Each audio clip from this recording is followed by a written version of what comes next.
নমস্কার বন্ধুরা, পলি কিচেন রুমে সবাইকে স্বাগত। আশা করি সবাই ভালো আছেন আর আমিও আপনাদের আশীর্বাদে মোটামুটি ভালোই আছি। তো বন্ধুরা, আজকের একটা রেসিপি নিয়ে হাজির হলাম। তো আজকের রেসিপিটা হবে চিকেন চাপ আর বাসন্তী পোলাও।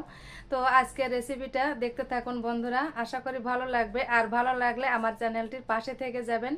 আর নতুন বন্ধুদের তো অনেক অনেক ভালোবাসা, আর পুরনো বন্ধুদেরও রইল অনেক অনেক ভালোবাসা। তাহলে বন্ধুরা, কথা না বাড়িয়ে চলুন দেখে নেওয়া যাক আজকের চিকেন চাপের রেসিপি।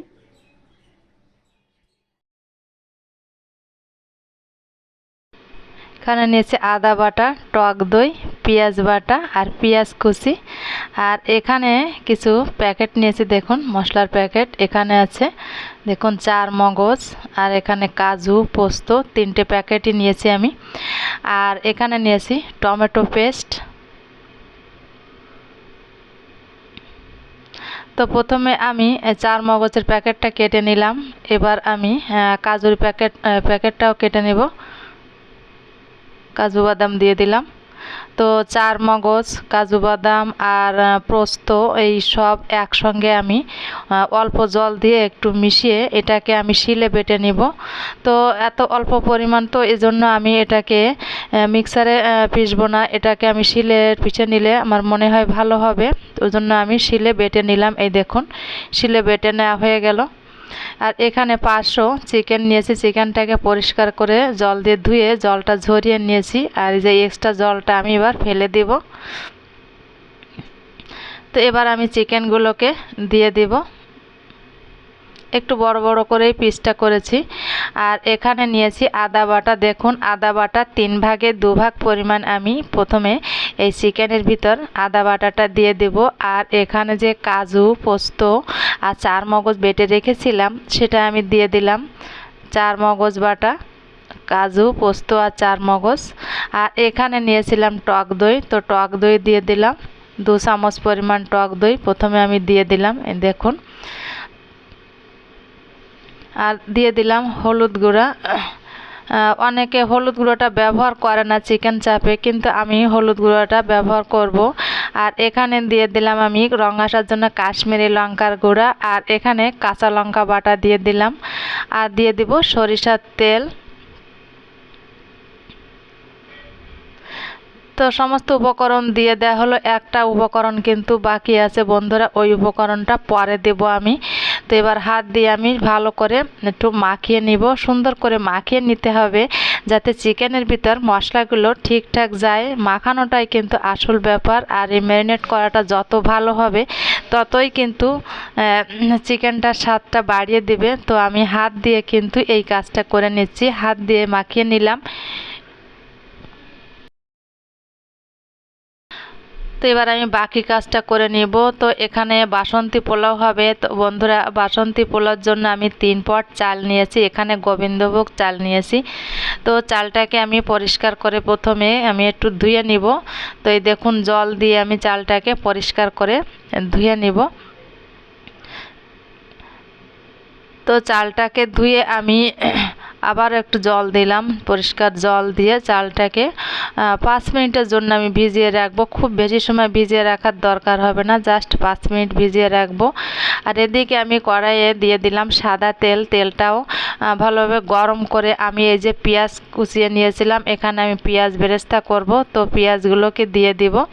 তো পেঁয়াজগুলোকে দিয়ে একটু চিনি দিয়ে, কিন্তু বেরেস্তাটা করলে বেরেস্তাটা মুচমুচে হয়। তো চিনিটা আমি দিয়েছিলাম, হয়তো ওটা আসেনি ক্যামেরায়। তো পেঁয়াজ বেরেস্তা কিন্তু আমার অলরেডি হয়ে গেল বন্ধুরা।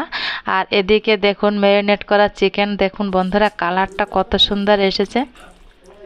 তো চিকেনটাকে কিন্তু আমি মিনিমাম 20 মিনিট রেখেছিলাম।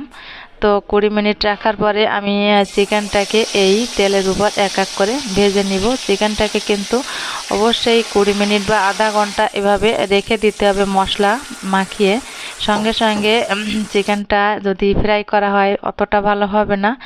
তো আমি রেখেছিলাম 20 মিনিটের মতো। আর এখানে দেখুন চালটাও বেশ ভিজে গিয়েছে। তো চালটাকে আমি একটা পাত্রে তুলে নিব, জলটা ঝরিয়ে দেব।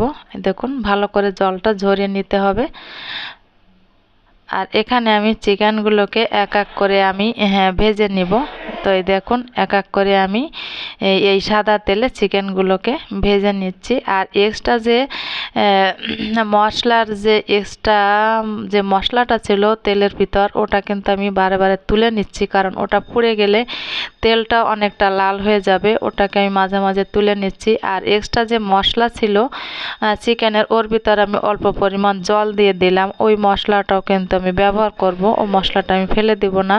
তো চিকেনগুলোকে আমার ভেজে নেওয়া হলো। এই দেখুন আমি কড়াই থেকে তেলটা পরিষ্কার করে ওই তেলটা কিন্তু আবার দিয়ে দিলাম। আর এই ফোড়নে আমি জিরা দেব না, ফোড়নে আমি দিয়ে দিলাম গোটা গরম মশলা, একটা তেজপাতা, একটা শুকনো লঙ্কা ফোড়নে দিয়ে দিলাম। আর অল্প পরিমাণ দিয়ে দিলাম পেঁয়াজ কুচি। আর এখানে যে আদা বাটাটা ছিল, আদা বাটা, পেঁয়াজ বাটা, এগুলোকে আমি এক এক করে দিয়ে একটু নেড়ে চেড়ে মশলাটাকে একটু কষে নিব। আর এখানে যে এক্সট্রা যে টক দই ছিল, টক দইটাকে একটু ফেটিয়ে নিলাম। আর এখানে এই দেখুন টমেটো বাটাটা মানে টমেটো পেস্টটা দিয়ে দিলাম। তো আমি তো টমেটো পেস্ট করেছি, আপনারা চাইলে টমেটো কুচি করেও দিতে পারেন। আর সামান্য একটু চিনি আর হলুদ দিয়ে দিলাম। তো চিনিটা দিলে কালারটা কিন্তু সুন্দর আসবে। আবার একটু কাশ্মীরি লঙ্কা, আর এখানে খুব অল্প পরিমাণ শুকনো লঙ্কার গুঁড়া, ছোটো চামচের 1 চামচ শুকনো লঙ্কার গুঁড়া দিলাম। তো চিকেন চাপটা খুব বেশি ঝাল হবে না কিন্তু বন্ধুরা। আর এখানে দিয়ে দিলাম পরিমাণ মতো লবণ। তো লবণ দিয়ে আমি মশলাটাকে বেশ ভালোভাবে কষিয়ে নিব। আর ওই যে মশলার ভিতর জলটা মিশিয়ে রেখেছিলাম, ওই মশলাটাও কিন্তু দিয়ে দিলাম। দেখুন বন্ধুরা কালারটা কিন্তু সুন্দর আসছে। আর এদিকে আমি যে চালটার জলটা ঝরিয়ে নিয়েছিলাম, এবার আমি এই চালের ভিতর দিয়ে দেব ঘি, আদা বাটা, আর এখানে দিয়ে দিলাম হলুদ গুঁড়া। তো ঘি, আদা বাটা আর হলুদ গুঁড়া দিয়ে এই চালটার সঙ্গে ভালোভাবে একটু মিশিয়ে মাখিয়ে নিব। মাখিয়ে এটাকে আবার একটু ঢেকে রাখবো 10 মিনিটের জন্য।